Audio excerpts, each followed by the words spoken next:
Assalamualaikum warahmatullahi wabarakatuh. Halo Tribuners, kembali lagi dalam acara kita. Tamu kita kali ini adalah seorang mahasiswa, aktivis kampus ternama di Sumatera Barat dari Universitas Andalas, yakninya Saudara Firdaus. Silahkan sapa audiens kita, Saudara Firdaus. Oke, halo Tribuner semuanya. Perkenalkan, saya Firdaus, bisa dipanggil Daus. Sekarang mahasiswa di Universitas Andalas dan selaku Presiden Mahasiswa BEM KM Unan tahun 2024. Oke, ya, terima kasih. Itu tadi perkenalan singkat kita dengan tamu kita. Beliau merupakan seorang presiden mahasiswa kampus Universitas Andalas dan juga aktif di berbagai organisasi. Oke, mungkin masuk saja. Pertama, apa saja nih aktivitas dari BEM KM Unan sendiri untuk saat ini? Oke, izin Bang ya, terima kasih atas pertanyaannya. Dan kalau berbicara tentang apa saja aktivitas BEM, ya sebagaimana mestinya badan eksekutif mahasiswa ya. Jadi kita yang akan menjadi penghubung antara mahasiswa dengan birokrat kampus gitu Bang. Dan kalau sekarang sedang marak terjadi advokasi mahasiswa yang sekiranya terkendala dalam hal perkuliahan, biaya UKT dan segala macam. Lalu juga kita sedang persiapan bakti. Bakti ini adalah perkenalan mahasiswa baru. Kalau di UNAN itu namanya Bakti Bimbingan Aktivitas Kemahasiswaan dalam Tradisi Ilmiah gitu Bang. Jadi kita sekarang sedang sibuk juga dengan bagaimana mempersiapkan penyambutan mahasiswa baru di Universitas Andalas gitu Bang. Oke, untuk tadi kan katanya BEM hari ini juga tentang membahas tentang aktivitas mahasiswa tentang sosial politik tadi ya. Bagaimana apa saja isu-isu yang menjadi perhatian dari BEM KM Unan saat ini? Kalau untuk isu yang sedang hot pada saat ini Bang ya, itu tentang komersialisasi pendidikan yang itu tidak berpihak kepada seluruh kalangan ya. Jadi ini berawal dari Permendikbudristek nomor 2 tahun 2024 yang dimana dari permen itu yang memberikan kewenangan kepada seluruh kampus untuk menaikkan UKT-nya tadi Bang. Ada nama itu BKT dan UKT ya. BKT itu biaya kuliah tunggal yang berapa sih dalam satu semester itu di sebuah prodi biayanya berapa gitu ya. Sedangkan UKT itu yang kita bayar ya, ada golongan 1, 2, 3 sampai 7 kalau di Unan. Saya sendiri itu ada golongan 6 itu 3 jutaan lah gitu ya. Dan di Permendikbudristek itu mengatur bisa UKT itu naik sampai kepada BKT tadi. Dari yang tadi awalnya saya 3 juta, itu sewaktu-waktu entah bila kapanpun ya, itu bisa naik sampai 25 juta tadi, sama dengan BKT tadi gitu Bang. Nah, apa kewenangan seperti itu yang diberikan kepada setiap kampus, yang mana kalau PTNBH itu regulasinya dia nggak perlu persetujuan dari pemerintah tadi. Dia bisa menaikkan dengan sesuka hatinya. Namun kalau yang PTNBLU ya, itu ada tingkatan-tingkatan perguruan tinggi negeri ya Bang. Nah, yang PTNBH itu yang paling tinggi. Kalau yang di bawahnya ada PTNBLU yang itu masih ada persetujuan dari pemerintah.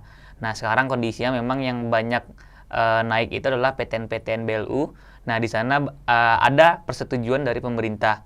Bila mana ada kenaikan UKT dari kampus disetujui oleh pemerintah. Itu salah satu banyak juga terjadi di kampus-kampus Jawa ya, terutama ya. Di Sumatera ada UNRI kemarin yang cukup heboh juga gitu ya Bang. Dan banyak teman-teman yang demo sampai ada rapat dengar pendapat umum juga dengan Komisi 10 DPR. Dan pada hari ini itu dari Menteri menyampaikan membatalkan kenaikan UKT. Namun kita belum puas karena yang kita tuntut adalah Permendikbudristeknya yang dicabut, karena itu yang menjadi akar permasalahan. Ya bisa jadi saja tahun depan naik lagi gitu kan. Nah, kita harus memangkas akarnya dulu lah gitu ya. Itu mungkin Bang. Ya, itu terkait UKT di Universitas Andalas sendiri, kondisi UKT-nya apakah naik atau bagaimana kondisinya? Dan sejauh ini ada nggak kendala dari mahasiswa? Oke Bang. Kalau di Universitas Andalas sendiri, ini tadi ya, karena memang dari pemerintah itu memberikan kewenangan kepada kampus. Jadi ada kampus yang tidak rasional, ada kampus yang alhamdulillah cukup rasional lah ya. Dan alhamdulillahnya untuk Unan itu cukup rasional lah Bang. Karena setiap kebijakan yang diambil oleh birokrat kampus, rektorat, itu melibatkan mahasiswa. Jadi kemarin itu kita sempat dipanggil juga untuk berdiskusi, ini gimana gitu ya. Kemarin itu sempat UKT memang tidak akan dinaikkan, tapi penggolongan di IP ya, atau institusi pengembangan pengembangan institusi, iuran pengembangan institusi di situ akan dibikin 3 golongan. Yang sekarang tuh cuma 1 golongan, misalnya IP kita tuh 15 juta. Nah, dibikin 3 golongan. Golongan 1 15 juta, 2 itu 20 juta misalnya, kalau golongan 3 itu 25 juta. Dengan alasan bahwasanya banyak tuh dari mahasiswa yang mungkin orang tuanya penghasilannya lebih gitu kan, sehingga dia bisa nanti subsidi silang membantu orang-orang yang golongan di bawah tadi gitu ya. Nah, namun kita melihat kejanggalannya adalah ditakutkan nanti yang diterima sama kampus di jalur mandiri adalah orang-orang yang kaya saja. Karena mahasiswa baru tuh nanti bakal dikasih pilihan mau pilih golongan 1, 2, atau 3 gitu. Ya kalau orang-orang kaya tentu dia akan melihat peluang, kalau dia pilih golongan 3 mungkin kampus akan memperbesar peluang untuk masuk ke dalam kampus gitu ya. Nah, kita takutnya ada kecenderungan seperti itu, kita menolak itu, dan alhamdulillah dari kampus meng-ACC ya, dan membatalkan golongan tadi. Jadi cuman 1 golongan saja seperti biasanya. Kalau permasalahan sekarang yang ada di UNAN itu ada dari sekarang tuh kan udah ada SNBP ya Bang, maba yang udah masuk itu sekitar 2000-an. Jadi yang kita survei kemarin ada sekitar 16-an orang yang belum daftar ulang di UNAN itu sendiri, dengan alasan tidak mampu membayar biaya untuk daftar ulang Bang. Jadi kita coba telisik lagi fenomenanya apa sih, kita survei, ternyata banyak dari algoritmanya tuh ditempatkan di golongan tinggi-tinggi Bang. Golongan tinggi itu 4, 5, 6, 7. Jadi golongan 1, 2 itu mungkin nggak seberapa, tapi menumpuk di golongan tinggi-tinggi semua. Itu yang kita audiensikan kemarin, apakah dari penetapan ini ada yang salah gitu ya. Nah, itu kita kemarin coba audiensikan, dari rektor pun belum mengetahui, karena itu mungkin yang menjadi gawaian dari DTI namanya Bang, Direktorat Teknologi Informasi di UNAN. Itu yang kita belum ada audiensi, insya Allah ke depan bakal ada audiensi. Dan permasalahannya itu, banyak mahasiswa itu merasa tidak sesuai antara kondisi ekonominya dengan golongan UKT yang dia dapatkan. Harusnya dia golongan 3, tapi dapat golongan 6 gitu. Nah, itu yang sekarang kita audiensikan Bang. Oke. Untuk selanjutnya kan tadi sudah dijelaskan yang menjadi perhatian dari BMKM UNAN itu adalah masalah UKT, dan juga kan kalau sekarang ini yang terakhir ini kan ada masalah tentang kebencanaan yang melanda Sumatera Barat. Itu bagaimana pandangan dari BMKM UNAN sendiri terkait fenomena bencana di Sumatera akhir-akhir ini yang menjadi sorotan masyarakat? Oke Bang. Jadi kalau berbicara tentang bencana yang ada di Sumatera Barat Bang, dari kita tentu turut berduka cita yang sedalam-dalamnya ya. Dan terutama saya pribadi juga keluarga berada di tanah datar ya kemarin, cuman daerah tempat keluarga itu nggak terkena dampak ya. Jadi melihat fenomena ini, teman-teman kemarin sempat juga mengadakan diskusi publik ya Bang, atau ya orasi kemarin namanya kalau di UNAN, di BEM UNAN kita mengadakan itu, dan kita juga ada audiensi dengan BPBD ya Bang, Sumbar. Dan di situ kita melihat ternyata fenomena ini tidak hanya terjadi dari faktor alam aja Bang. Bahkan dari kita diskusi publik kemarin disampaikan 75% itu adalah ulahnya manusia. Kalau bencana itu namanya bencana ekologis lah Bang, yang itu disebabkan oleh makhluk hidup yang ada di dalamnya manusia tadi, ada alamnya, mungkin ada hewannya juga. Jadi sampaikan 75% dari manusia, nah 25% yang mungkin memang faktor alam tadi gitu ya Bang. Contoh faktor manusianya adalah di regulasi kita itu mengatur bahwasanya untuk membangun sebuah rumah atau bangunan itu nggak boleh terlalu dekat dengan aliran sungai gitu Bang.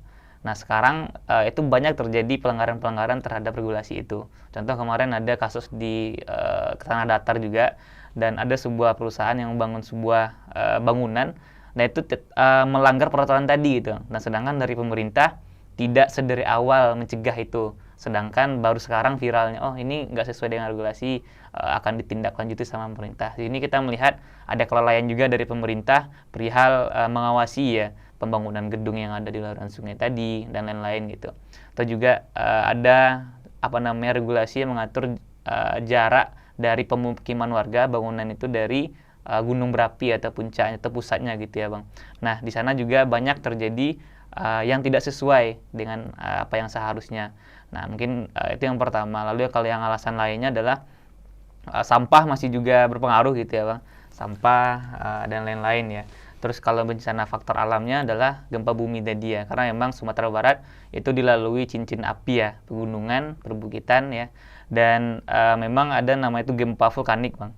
Nanti dari gempa vulkanik itu yang menyebabkan mungkin ada erupsi, ada nanti aliran-aliran sungai yang berasal dari gunung berapi tersebut ada sekitar 20-an. Dan sekarang itu baru yang kena galodo ya atau banjir bandang itu cuman 4 atau sampai 5-an gitu Mas. Jadi masih banyak sungai-sungai itu yang masih belum kena mengeluarkan galodonya atau banjir bandangnya gitu ya. Jadi kalau ketika gempa itu banyak yang berjatuhan tuh Bang. Semisal bukit-bukitnya, batu-batunya sehingga nanti akan menghambat aliran sungai. Nah, ketika nanti hujan yang agak cukup lebat dan lain-lain ya akan tertahan lah seperti halnya bendungan. Nah, pada sewaktu-waktu bendungannya jebol. Nah, ketika bendungannya jebol atau yang menghambat tadi batu-batu yang runtuh tadi jebol, itu yang mungkin membawa semua material tadi. Ada batu-batu, tanah, dan lain-lain lah gitu ya Bang. Jadi itu tadi kalau sekilas kenapa bencana terjadi ya, atau faktor-faktornya tadi gitu Bang. Ya tadi kan dijelaskan faktor-faktor yang kira-kira kenapa bencana ini terjadi. Kira-kira sejauh ini harapan dari BMKM Unan terhadap pemerintah itu kira-kira apa ya? Oke Bang. Pertama tentu pemulihan ya Bang, pemulihan dari hal segi infrastrukturnya, dari segi hukum juga bagaimana yang melanggar aturan tadi itu bisa ditindas lebih lanjut lah gitu ya Bang. Lalu juga banyaknya sekarang itu terutama dari BEM-Unan kita juga ada bantuan sosial, kita buka pendonasi kemarin terkumpul alhamdulillah dan kita salurkan langsung ke sana ya. Dan alhamdulillah juga tidak hanya dari yang ada di Sumatera Barat, kawan-kawan dari BEM seluruh Indonesia juga ada yang bergerak untuk menggalang donasi ya. Kemarin kita dapat dana juga dari teman-teman dari BEM seluruh Indonesia ya. Itu dan kalau harapan untuk pemerintah memang banyak sekarang itu permasalahan seperti sekolah-sekolah hancur ya. Sekolah-sekolah hancur, banyak bangunan rumah-rumah yang hancur, banyak peralatan rumah tangga, banyak perlengkapan-perlengkapan, baju-baju segala macam ya. Kita ingin dari pemerintah mengawal dia sampai selesai ya. Tentunya itu dan banyak juga yang terjadi itu bantuan-bantuan yang tidak sesuai tepat sasaran lah gitu. Itu juga sempat kita dengar bantuan ini menumpuk di sini, bantuan ini menumpuk di sana dan tidak sampai kepada orang yang membutuhkan tadi. Nah, kita berharap memang pemerintah mengawal ini sampai selesai, jangan sampai nanti hal-hal yang tidak kita inginkan ini terjadi lah gitu ya Bang. Dan masalah infrastruktur itu tadi, masalah trauma Bang. Ini juga ada trauma karena habis bencana, banyak anak-anak kecil itu sempat ada yang bilang tuh, Bang katanya kan, kalau misalnya aku mati gimana gitu kan. Itu bahkan keluar dari mulut anak-anak kecil di sana gitu kan. Sampai kita melihat ada di dalam psikologinya lah gitu ya Bang ya. Ada yang bermasalah. Oleh karena itu dari segala aspek itu kita minta dari pemerintah memperhatikannya ya. Nggak hanya dari infrastruktur dan lain-lain, tapi juga orang-orang mungkin trauma, penyembuhan trauma dan lain-lain gitu ya Bang. Ya mungkin itu kalau dari kita Bang.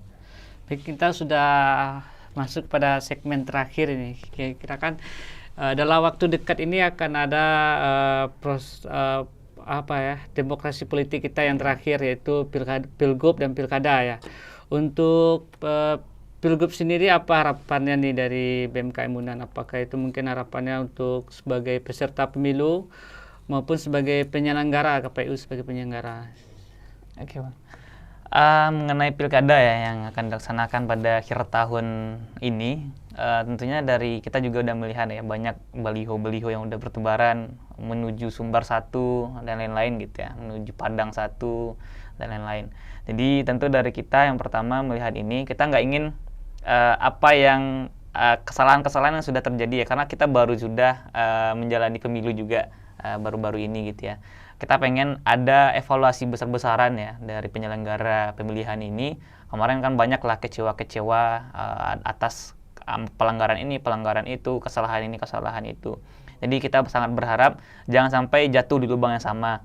Kalau udah kemarin orang kecewa banyak hal terhadap hal ini, sekarang malah terjadi lagi, kita nggak pengen itu terjadi ya. Karena kita ingin pemilu yang sekarang itu pemilu yang damai, pemilu yang berintegritas ya, kalau azasnya lu berjurdil gitu ya, langsung, umum, bebas, rahasia, jujur dan adil gitu ya. Dan ya kita sangat pengen itu, dan kita akan mengawal terus untuk kesuksesan dari pilkada ini gitu Bang. Dan terutama BEM Unan juga diamanahkan di BEM Seluruh Indonesia sebagai koordinator isu politik dan demokrasi ya. Jadi kita akan mengawal ini juga. Dan kita sangat ingin ya nanti ketika pemilihan ini segala macam, datanglah ketika kita undang untuk uji gagasannya, bedah visi misi ya ke kampus-kampus, karena pada hari ini kampus-kampus diizinkan untuk mengajak seluruh calon-calon tadi untuk beradu gagasan gitu Bang, tapi tidak membawa atribut kampanye gitu ya. Itu terus juga masalah politik uang, money politik, karena memang sekarang itu fenomena yang cukup unik adalah kita baru saja menjalani musibah lah mungkin Bang ya, bencana tadi gitu ya. Iya. Nah ini sangat mungkin terjadi ketika money politik ini bermain gitu ya. Nah tentu kita akan mengawal ini, kita akan coba mengawal terus, jangan sampai ada yang bermain-main lah tibanya gitu ya Bang terhadap bencana ini, terus memanfaatkan peluang ini gitu untuk bisa bermain money politik tadi gitu ya. Nah kita berharap dari masyarakat pun juga tidak menerima hal-hal yang sedemikian gitu. Coba kita berrasional, atau coba kita melihat gagasan-gagasan apa yang mereka bawa. Nah, baru di sana nanti kita coba menentukan pilihan kita, mau siapa yang akan menjadi pemimpin kita selanjutnya gitu. Mungkin seperti itu, Bang. Oke, terima kasih. Kita sudah sampai pada akhir dari podcast kita pada kali ini. Terima kasih kami ucapkan ya kepada Ketua BEM KM Unan. Selanjutnya kembali kita tutup podcast kita. Assalamualaikum warahmatullahi wabarakatuh.